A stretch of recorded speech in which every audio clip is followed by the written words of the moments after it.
My self Suraj Singh. आज आप लोगों को क्लास 11th के एक नए चैप्टर्स जो कि यूनिट्स एंड मेजरमेंट्स है वो स्टार्ट करने जा रहा हूँ। इसमें कुछ खास नहीं है, लेकिन जो भी है इंट्रोडक्शन है पूरे चैप्टर्स का। यहाँ पे हम लोग यूनिट्स के बारे में पढ़ेंगे और हम किस तरह से मेजरमेंट करेंगे। तो ध्यान रखिए, चूँकि एक लेक्चर होगा और इसमें जो कुछ डिफिनीशंस हैं वो लास्ट में हम आप लोग को एज ए PDF उसमें अटैच कर देंगे डिस्क्रिप्शन में, या फिर हम किसी तरीके से हैंड रिटन आपको उसका नोट्स हम देंगे ही देंगे। तो आई होप कि आप लोग इसको एंजॉय करेंगे, ध्यान से पढ़ेंगे और उसको नोट भी करेंगे कॉपी में। तो चलिए हम लोग चलते हैं। हमारा जो चैप्टर है units and measurement, units and measurement, हम आज खुल करके बात करेंगे इसके बारे में। जो भी आपको प्रॉब्लम होगी, आई होप कि तो कोई प्रॉब्लम बचेगी नहीं। तो खुल के बात करेंगे, तो जो चीज़ें हैं हमारे, जो भी चीज़ें ज़रूरत की होंगी हम सब यहाँ पे बात करेंगे। तो सबसे बड़े ज़रूरत क्या पड़ी मेजरमेंट की। तो भाई किसी भी अमाउंट को अगर हमको क्या करना है, देना है या लेना है, एक्सचेंज करना है, तो बिना हम मेजर किए एक्सचेंज तो नहीं कर सकते। जैसे हमने किसी भी चीज़ को उधार दिया तो हमको क्या करना पड़ेगा, उसका मेजरमेंट करना पड़ेगा, हमने कितना दिया या उसके बदले में हमने उसको कितना लिया। तो हमको केवल एक्सचेंज के लिए सबसे ज़्यादा इंपॉर्टेंस रखता है कि एक्सचेंज हम कैसे करें। तो मेजरमेंट की ज़रूरत पड़ गई। अब मेजरमेंट की ज़रूरत जब पड़ी तो सबसे स्टार्टिंग में जो हुआ वो सिर्फ और सिर्फ काउंटिंग नंबर से मेजरमेंट हो गया। कुछ चीज़ें ऐसी थी जिनका हम, जैसे कि हमने किसी को मार्कर दिया, तो जो मार्कर है हमने उसको दिया, तो कितने मार्कर दिया, 1 2 3 4 5 लाइक दिस, ठीक है। तो हमने उसके सिर्फ नंबर का यूज किया, काउंटिंग नंबर्स का यूज किया, जिससे हम लोग आसानी से हमने 5 मार्कर या 6 मार्कर दिया था किसी फ्रेंड को या फिर किसी टीचर्स को, फिर उनके बदले में हमने बाद में फिर से 6 मार्कर ले लिया। तो अगर हमने सिर्फ मार्कर को एक्सचेंज किया तो नंबर्स हमने काउंट करके फिर से ले लिया। लेकिन अगर हम कुछ ऐसे मेजरमेंट लेते हैं जिसको हम लोग केवल काउंटिंग नंबर से नहीं मेजर कर सकते, इसलिए मेजरमेंट के साथ साथ हमारे मेजरमेंट के लिए एक और भी चीज़ दी गई जिसको हम लोग यूनिट कहते हैं। अब मेजरमेंट की सबसे जो स्टार्टिंग वैल्यू जो सबसे पहले स्टार्ट किया था वो W.S. फ्रैंकलिन ने किया था। W.S. फ्रैंकलिन ने मेजरमेंट के लिए बताया था कि ये कितना ज़्यादा इम्पॉर्टेंट है। और रियली आप आज भी सोचिए कि अगर हम मेजरमेंट ना होता तो शायद हमारे एक्सचेंज में या चीज़ों को परचेज करने में बहुत ही टफ होता। जैसे कि अगर हम इमेजिन करते कि हमको गेहूँ ही खरीदना है तो हम कैसे खरीदते। खरीदने का मतलब कोई ना कोई मेजरमेंट तो होता। हम कोई एक कंटेनर बनाते उससे हम लोग मेजर कर लेते, या फिर कहीं ना कहीं मेजरमेंट की ज़रूरत हमें पड़ेगी। तो वही मेजरमेंट धीरे धीरे सबके दिमाग में आया कि इस मेजरमेंट को ऐसा ना करें कि सब जाने। जैसे किसी विशेष रीजन में, रीजन REGION, रीजन में, क्षेत्र में किसी एक कंटेनर को वहाँ पे एक स्केल बना लिए। अब उस कंटेनर को मेरे यहाँ अगर लेके आएंगे तो नहीं चल पाएगा। हम क्या जाने कि उनका कंटेनर कितने, उसका वैल्यू कितनी है, उसका मेजरमेंट कितना है। उनके विशेष रीजन में, उस फील्ड में तो उनको पता होगा, लेकिन मुझे नहीं पता है।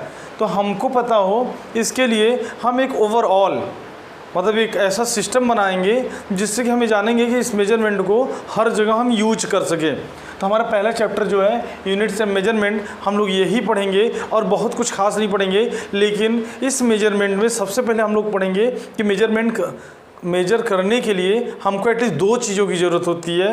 पहला न्यूमेरिकल वैल्यू, दूसरा उसकी यूनिट। जैसे हमने कहा कि 1 किलोग्राम शुगर अगर परचेज करना है या 2 किलोग्राम शुगर परचेज करना है, तो हम 2 चीज़ें बोल रहे हैं, 1 किलोग्राम, 2 किलोग्राम, 5 किलोग्राम। इस तरह से हम लोग किलोग्राम बढ़ा रहे हैं। किलोग्राम में हमने इसको बढ़ाया है। तो हमने देखिए यहाँ पे किलोग्राम बोला, यहाँ पे 1 बोला, मतलब हम किसी चीज़ को मेजर करने के लिए किसको मेजर कर रहे हैं, हम लोग यहाँ पे शुगर को मेजर कर रहे हैं। किसी चीज़ को मेजर करने के लिए हमको 2 चीज़ों की ज़रूरत पड़ रही है, एक तो न्यूमेरिकल वैल्यू, दूसरी उसकी unit. Numerical value, unit, numerical value, unit. आप देखिए कि हमको 2 चीज़ों की ज़रूरत पड़ी मेजरमेंट के लिए, एक न्यूमेरिकल वैल्यू, एक यूनिट। तो कुल मिला के हमारे चैप्टर का नाम क्या है, यूनिट्स एंड मेजरमेंट। तो हम मेजरमेंट करेंगे तो हमको 2 चीज़ों की ज़रूरत पड़ेगी। मेजरमेंट का सबसे पहले जो स्टार्टिंग वर्ड जिन्होंने दिया था कि मेजरमेंट इंपॉर्टेंस है, वो है W.S. फ्रैंकलिन ने दिया था। किसने दिया था? W.S. फ्रैंकलिन ने दिया था। तो चलिए हम लोग स्टार्ट करते हैं। अब ध्यान रखिएगा, जब फिजिकल क्वांटिटीज, तो एक वर्ड है physical quantities. What is the physical quantities? मन में क्वेश्चन है। तो ऐसी क्वांटिटी जिसको डायरेक्टली या इनडायरेक्टली हम फिजिक्स से डिफाइन कर सकें, that is called physical quantity. Simple सी बात है, जिसको हम फिजिक्स के मेथड से डिराइव कर सकें, डिफाइन कर सकें। जैसे हम एक छोटा सा एग्जांपल लेते हैं, जैसे कि टेम्परेचर पहले मान लेते हैं। हॉटनेस या कूलनेस हम किससे मेजर करते हैं? फिजिक्स से हेल्प से करते हैं। तो वो हमको कौन देगा? फिजिक्स दे रहा है, फिजिक्स से डिफाइन हो रहा है। तो जब फिजिक्स से डिफाइन कर रहा है तो टेम्परेचर जो होगा एक फिजिकल क्वांटिटी होगा। बात क्लियर हुई? टाइम हमारा जो है वो किससे डिफाइन होगा? फिजिक्स से। टाइम क्या होता है? चीज़ें बदल रही हैं, मेजर की जा रही हैं, तो हमारा क्या होगा? फिजिक्स। तो मतलब जो भी चीज़ें हम लोग फिजिक्स से डिफाइन करेंगे वो हमारी होंगी फिजिकल क्वांटिटीज़। क्लियर हुई बात? अब हम जो फिजिकल क्वांटिटीज़ को पढ़ेंगे तो 7 ऐसे फिजिकल क्वांटिटीज़ पढ़ेंगे जिनको बेसिक या फंडामेंटल नाम दिया गया है। फंडामेंटल क्यों दिया गया है? क्योंकि उसके पहले उनको डिफाइन नहीं किया गया था। तो 7 जो है फिजिकल क्वांटिटीज ऐसे हैं जिनको हम लोग क्या बताएं कि फंडामेंटल है, जो उनका, चलिए उनका हम लोग नाम लिखते हैं, नाम लेते हैं। क्या नाम होगा? पहला आपको हम बताए थे या बता देते हैं कि मास होता है। पहला मास होता है, मतलब मास किसी पर डिपेंड नहीं होता। पहले तो हम ये बता देते हैं कि फिजिकल क्वांटिटीज़ क्या होता है। आपको डिफिनीशन लिखना है, आपको लिखा मिल जाएगा कॉपी में। अभी आपको डिस्क्रिप्शन में हम दे देंगे, आज नहीं तो कल दे देंगे। आपको डिस्क्रिप्शन में आप मिल जाएगा फिजिकल क्वांटिटी क्या होता है, मेजरमेंट क्या होता है, और फिर फिजिकल क्वांटिटीज़ क्या होता है। इसको लिखने के बाद हमारे टाइप्स ऑफ फिजिकल क्वांटिटी कितने हुए? फंडामेंटल, दूसरा हमारा हुआ डिराइव्ड फिजिकल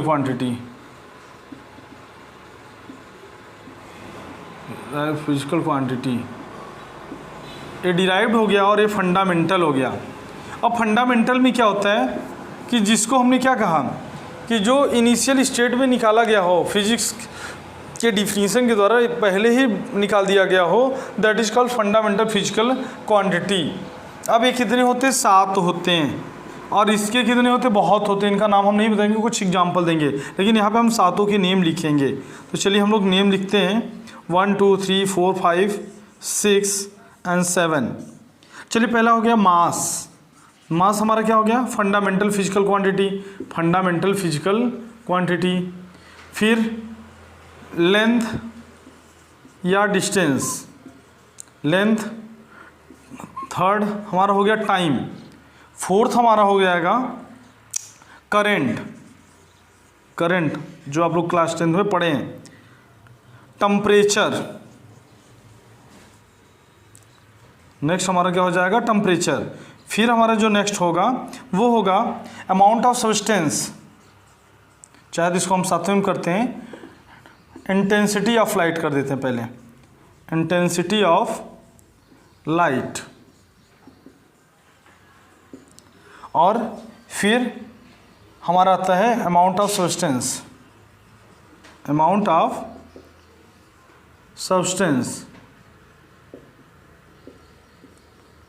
तो हमारे 7 ऐसे फिजिकल क्वांटिटीज हुए जो कि फंडामेंटल फिजिकल क्वांटिटी कैटेगरी में रखे गए हैं। अब इनके हेल्प से इनको ऐड करके, सब्ट्रैक्ट करके, मल्टीप्लाई करके, डिवाइड करके, लेकिन हमने 2 चीज़ गलत बोली। क्या बोली? इनको ऐड नहीं किया जा सकता। मतलब 2 different physical quantities, fundamental physical quantities को कभी ऐड नहीं कर सकते, कभी सब्ट्रैक्ट नहीं कर सकते। मतलब हम कभी मास में लेंथ मेजर नहीं कर सकते, कभी लेंथ को टाइम में मेजर नहीं कर सकते। मतलब लेंथ को टाइम के साथ ऐड नहीं कर सकते, टाइम को करंट के साथ नहीं कर सकते। मतलब किसी भी 2 फंडामेंटल फिजिकल क्वांटिटी को, 2 डिफरेंट फंडामेंटल फिजिकल क्वांटिटीज को ऐड या सब्ट्रैक्ट नहीं कर सकते। हम कर क्या सकते हैं? या तो मल्टीप्लाई कर सकते हैं या तो डिवाइड कर सकते हैं। किसी 2 फंडामेंटल फिजिकल क्वांटिटीज़ को या तो केवल मल्टीप्लाई किया जा सकता है या तो सिर्फ डिवाइड किया। पॉइंट टू बी नोटेड, क्या नोट करना है कि किसी भी दो फंडामेंटल फिजिकल क्वांटिटीज को, दो डिफरेंट फंडामेंटल फिजिकल क्वांटिटी को ऐड या सब्ट्रैक्ट नहीं किया जा सकता, उनको सिर्फ मल्टीप्लाई किया जा सकता है या फिर डिवाइड किया जा सकता है। बात आई थिंक क्लियर हुई होगी। चलिए हम लोग डिराइव्ड फिजिकल क्वांटिटी, हमने क्या कहा कि जिन ऐसे फिजिकल क्वांटिटीज जो किसी दो या दो से अधिक फंडामेंटल फिजिकल क्वांटिटीज के मल्टीप्लाई या डिवाइड से मिल रहा हो तो उसको हम लोग क्या बोलेंगे, डिराइव्ड फिजिकल क्वांटिटीज। तो चलिए डिराइव्ड फिजिकल क्वांटिटीज का नियम लेते हैं यहाँ पे। तो डिराइव्ड फिजिकल क्वांटिटी हमारा जो होगा वो होगा, फॉर एग्जांपल हमने कहा था कि इसमें ढेर सारे एग्जांपल्स होंगे, तो हम ढेर सारे एग्जांपल्स नहीं लिखेंगे, यहाँ पे कुछ ही एग्जांपल्स लिखेंगे। जैसे हम स्पीड की बात करें तो स्पीड इज इक्वल टू होता है डिस्टेंस अपॉन टाइम। क्या होता है, डिस्टेंस अपॉन टाइम। तो डिस्टेंस हमारा क्या हो गया, लेंथ हो गया, हमने बताया था actual length, it is actual length upon time. तो यहाँ पे क्या हो गया, speed is a derived physical quantity. फिर हम लोग चलते acceleration. Acceleration is equal to क्या होता है, change in velocity delta V upon delta T, that is also a derived physical quantity, it's depending on velocity and time. Velocity किस पर depend किया, डिस्प्लेसमेंट एंड टाइम में, and acceleration किस पर depend किया, वेलोसिटी एंड टाइम में। मतलब एक दूसरे से रिलेट करते चले जा रहे हैं। मोमेंटम, ढेर सारे एग्जांपल्स हैं, आप जो भी नाम लें, इन 7 के अलावा जो भी फिजिकल क्वांटिटी में नेम लेंगे, all this will be derived physical quantity. Momentum को हम लोग बोलेंगे P is equal to mv, that is mass into velocity. ठीक है, अभी आपको हम एक चीज़ और बताएंगे, वेक्टर फॉर्म खूब ध्यान से रखिएगा। सबसे जो हमारे स्पेशल चैप्टर होने वाला होगा या इम्पॉर्टेंट होगा या जिस पर हम लोग सबसे ज़्यादा फोकस करेंगे वो होगा हमारा वेक्टर को हम खूब ज़्यादा स्टडी करेंगे, क्योंकि vector class 11th and 12th दोनों में परेशान करता है, और स्पेशली बायो के स्टूडेंट्स को। तो acceleration E is equal to हो जाएगा delta V upon delta T, momentum P is equal to mv। मतलब कुल मिलाकर हम यहाँ देख रहे हैं कि डिस्टेंस जो हमारा डिराइव्ड फिजिकल क्वांटिटी है, डिस्टेंस अपॉन टाइम, मतलब डिस्टेंस में टाइम से डिवाइड किया, एक्सेलरेशन को वेलोसिटी से टाइम को डिवाइड किया, मोमेंटम में हमने मास को वेलोसिटी से मल्टीप्लाई किया। मतलब हमेशा जब भी देख रहे हैं या तो डिवाइड हो रहा है या तो मल्टीप्लाई हो रहा है। किसका मल्टीप्लाई हो रहा है, कुछ फंडामेंटल होंगे और कुछ डिराइव्ड एंड डिराइव्ड होंगे। मतलब वेलोसिटी यहाँ क्या डिराइव्ड है और ये क्या है, फंडामेंटल है। ये डिराइव्ड है, ये क्या है, फंडामेंटल है। तो डिराइव्ड एंड फंडामेंटल, डिराइव्ड मतलब पहले से उसमें दो मिले हुए हैं, पहले से वेलोसिटी में डिस्प्लेसमेंट अपॉन टाइम है, तो हमारा क्या होगा, डिराइव्ड फिजिकल क्वांटिटी होगा। आई होप कि क्लियर है, तो आप इसको समझ रहे होंगे। अब ढेर सारे एग्जांपल्स आपको कमेंट सेक्शन में लिखना है, और भी इसके एग्जांपल कम से कम आपको 5 एग्जांपल्स देने हैं कमेंट सेक्शन में जो कि डिराइव्ड फिजिकल क्वांटिटी से हों। और आपको रिजल्ट आ गया है तो आप लोग क्या करेंगे, ध्यान से शुरू करेंगे पढ़ाई। किसी भी लॉकडाउन का वेट नहीं करेंगे कि ओपन होगा तब हम पढ़ाएंगे, ना, ऐसा कुछ नहीं है। आपको कंटिन्यू करना है और इसको नोट भी करते चलना है, और हम आपको कमेंट सेक्शन वहाँ डिस्क्रिप्शन में नोट्स देते चलेंगे। तो ये हमारा हो गया फंडामेंटल फिजिकल क्वांटिटीज। अब हम लोग चलते हैं यूनिट, क्योंकि हमारा ये तो हो गया क्वांटिटी, अब इनकी यूनिट होगी। तो हमने कहा कि अगर यूनिट किसी भी मेजरमेंट, किसी भी फिजिकल क्वांटिटी मेजर करेंगे तो अलग अलग रीजन में अलग अलग यूनिट बनाएगी। मतलब किसी के यहाँ कुछ भी बना लिया गया, किसी कंटेनर को बना लिया, उस विशेष रीजन में वो सिर्फ वही मेजर किया जा सकता है।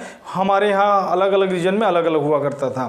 फिर जब इसके मतलब कम्बिनेशन हुआ, ये लगा कि नहीं हमको जब एक्सचेंज करना है अपने एक डिस्ट्रिक्ट से दूसरे डिस्ट्रिक्ट, अदर एक स्टेट से दूसरे स्टेट, या एक कंट्री से दूसरे कंट्री में, तो हमारे मेजरमेंट जो होना चाहिए वो एक होना चाहिए। नहीं तो प्रॉब्लम क्या होगी कि हमारे यहाँ तो हम किसी मेजरमेंट्स कर लिए, बट अगर हम उसको कहीं पे सेल करना हो तो क्या होगा, प्रॉब्लम होगी।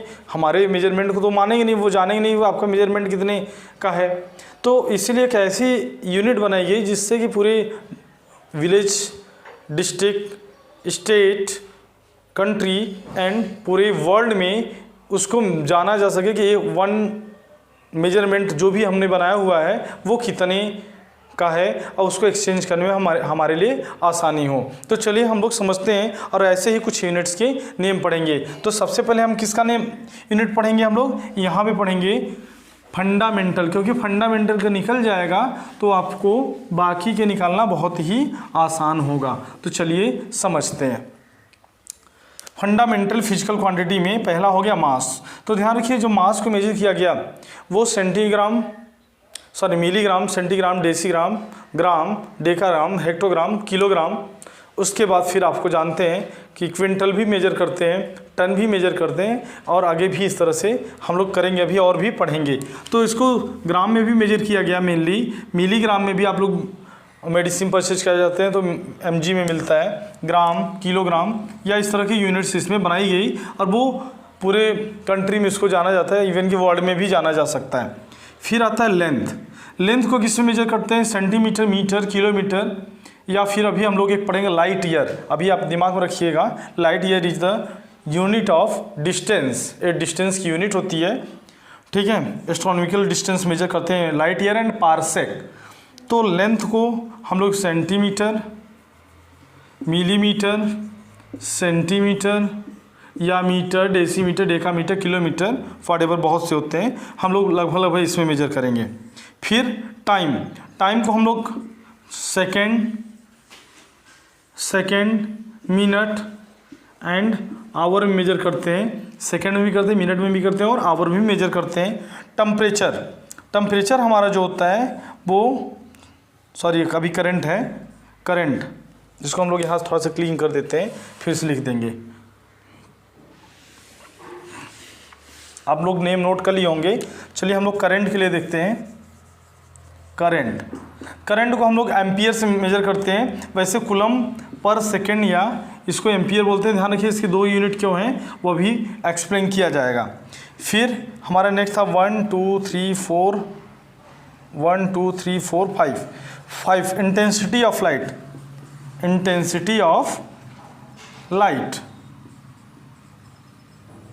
तो इंटेंसिटी ऑफ लाइट का जो यूनिट होती है वो कैंडिला होती है, CD से इसको लिखते हैं शॉर्टकट में, कैंडिला होता है। और उसके बाद हमारा होता है इंटेंसिटी ऑफ लाइट के बाद आता है अमाउंट ऑफ सब्सटेंस। केमिस्ट्री में क्लास 9th में आप लोग यूज किए हैं, दैट मेजर्ड इन मोल, जिसको किस में मेजर करते हैं हम लोग, मोल में मेजर करते हैं। आप इसको स्क्रीनशॉट ले लीजिए, नोट भी कर लीजिए।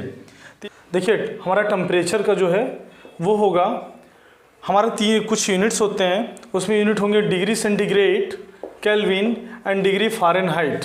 हम 3 यूनिट में मेजर करते हैं। चलिए हम लोग समझ लेते हैं। डिग्री सेंटीग्रेड जो होता है वो नॉर्मल टेम्परेचर मेजर करने के लिए जब हम लोग एटमॉस्फेयर का टेम्परेचर मेजर करना होता है तो हम लोग डिग्री सेंटीग्रेड मेजर करते हैं।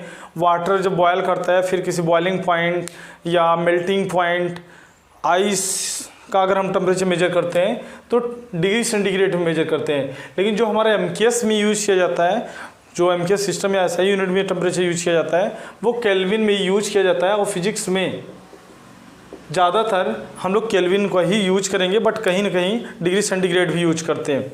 अब चलते हैं फ़ारेनहाइट में। तो फ़ारेनहाइट का जो सबसे ज़्यादा यूज है वो हम लोग टेम्परेचर मेजर करते हैं। Body temperature 97 point something, 98 point something, 100 degree, तो 69 डिग्री सेंटीग्रेड होता है। ध्यान रखिएगा, कभी अगर सुनिएगा कि 100 डिग्री फीवर है, सिर्फ इतना बोलते हैं 100 डिग्री फीवर, तो फीवर होने के बाद 100 डिग्री सेंटीग्रेड नहीं होगा, क्योंकि 100 डिग्री सेंटीग्रेड पे वाटर क्या होता है, बॉयल करने लगता है। तो सोचिए पहले आपका क्या होगा। तो 100 डिग्री सेंटीग्रेड टेम्परेचर का होता है, लेकिन इतना टेम्परेचर होता है कि उसमें वो बॉयल करना शुरू कर देगा। क्या होता है, वाटर बॉयल करना, उबलना शुरू कर देगा। तो बॉडी का जो टेम्परेचर 100 डिग्री सेंटीग्रेड नहीं होता, केल्विन में भी नहीं होता। केल्विन में हम लोग गैसेस वगैरह का पढ़ेंगे, फिजिक्स में हमने कहा कि सबसे ज़्यादा पढ़ेंगे, इसको केल्विन में चेंज करेंगे, डिग्री सेंटीग्रेड से केल्विन में। अभी हम रिलेशन बताएंगे, आप जानते भी होंगे। हमारा जो फ़ारेनहाइट होता है वो हम लोग टेम्परेचर किसका मेजर करते हैं, अपने बॉडी का टेम्परेचर मेजर करते हैं। इवन कभी हमने देखा कि किसी इंजन में, किसी ट्रैक्टर या फिर किसी मोटर में। तो ये आपके लिए हो गया फंडामेंटल फिजिकल क्वांटिटीज़ के उसके यूनिट। अब हम लोग क्या करते हैं कि आखिर इसमें हमने कई यूनिट्स लिखे हुए हैं, तो उसके नेम एक सिस्टम बनाया गया कि आप किस सिस्टम में किसी को मेजर करेंगे। तो एक सिस्टम में ही सीधे 3 सिस्टम बनाया गया। तो उस सिस्टम को देखते हैं। अभी यहाँ पे और भी यूनिट्स ऐड किए जाएंगे। तो चलिए हम लोग 3 सिस्टम में यूनिट को पढ़ते हैं। पहला हमारा सिस्टम क्या होगा, MKS system, MKS system of unit. तो सिस्टम ऑफ यूनिट में हम लोग क्या पढ़ेंगे, पहला MKS। ध्यान रखिए यहाँ पे 3 ही के नेम दिए गए हैं, MKS मास मीटर किलोग्राम सेकंड, तो मीटर किलोग्राम सेकंड, तो 3 ही की यूनिट दिए गए हैं। बाकी जो हम लोग SI यूनिट अभी हम पढ़ेंगे उसमें मेजर करते हैं इंटरनेशनल सिस्टम में। तो मीटर को यहाँ पे क्या होगा, अगर हम लेंथ को मीटर में मेजर करें, मास को किलोग्राम में मेजर करें और टाइम को सेकंड में मेजर करें, तो ऐसे यूनिट को हम लोग बोलते हैं MKS यूनिट। क्लियर हुई बात। अब फिर हम लोग क्या करते हैं, दूसरा हमारा यूनिट आता है CGS यूनिट। CGS जब हम लेंथ को सेंटीमीटर में यूज करें, सेंटीमीटर में, लेंथ को किस में मेजर करें, सेंटीमीटर में, मास को किस में मेजर करें, ग्राम में, और टाइम को फिर से हम लोग किस में मेजर करेंगे, सेकंड में। तो ऐसे यूनिट को हम लोग क्या बोलते हैं, CGS यूनिट। ध्यान रखिए 3 ही का नेम लिया जा रहा है, बाकी एज इट इज रहेंगे, नाम लिया जाएगा, एम्पियर का भी हम लिखेंगे हम लोग। तो चलिए हम लोग देखते हैं, नेक्स्ट होता है FPS unit. FPS unit, FPS system कह सकते हैं, FPS सिस्टम। तो FPS सिस्टम में फुट कहते हैं ना, 5 फुट 6 फुट का जो है, तो 5 फीट बोलो, प्लूरल हो जाएगा। यहाँ पे पाउंड एंड सेकेंड। तो ध्यान रखिए हमारा लेंथ का कहते हैं इतने फिट या इतने फुट का है, प्लूरल फुट, 1 फुट 2 फुट जो भी है। तो इस तरह से आप लोग देखते होंगे लिया जाता है। आप स्केल अगर लेंगे तो उसमें इंच होता है और 12 इंच में 1 फिट होता है। 12 इंच में क्या होता है, 1 फुट होता है। और फिर पाउंड होता है। पाउंड जो होता है वो भी मास की यूनिट होती है। और आप लोग देखे होंगे जब केक को परचेज करते हैं तो वहाँ पे हम लोग पाउंड का यूज करते हैं। बहुत से ऐसे प्लेस पे हम लोग पाउंड का यूज करते हैं, that is the unit of mass. And now हम लोग चलते हैं टाइम। तो देख रहे हैं टाइम की जो सिस्टम, चाहे MKS हो, चाहे CGS हो, चाहे FPS हो, हर जगह टाइम को सेकंड में ही मेजर किया जा रहा है। कहीं पर मिनट, मिनट या आवर में मेजर नहीं कर रहे हैं। तो कहने की अच्छी बात है अगर इसको हम लोग आवर में मेजर नहीं कर रहे हैं। तो ये आज हम आपको इंट्रोडक्शन दिए हैं, आप इसमें से जितना कोई डाउट हो आप इसको करिएगा। इसके साथ साथ हम कुछ ऐसे MCQs भी लाएंगे जो कि इससे रिलेटेड होंगे, वो क्लास 8, 9, 10, 11, 12 सभी के लिए होंगे। आप लोग उसको ज़रूर सॉल्व किया करिए। MCQs को हम उसको आप देते रहेंगे, वो 9th और 11th स्पेशल के लिए बनाए हुए रहेंगे। तो आप लोग इसको देखिए। आज के लिए बस इतना ही, क्योंकि आज इंट्रोडक्शन है, ज़्यादा पढ़ेंगे तो आप बोर हो जाएंगे। तो चलिए हम लोग नेक्स्ट वीडियो में आगे पढ़ते हैं। Thank you.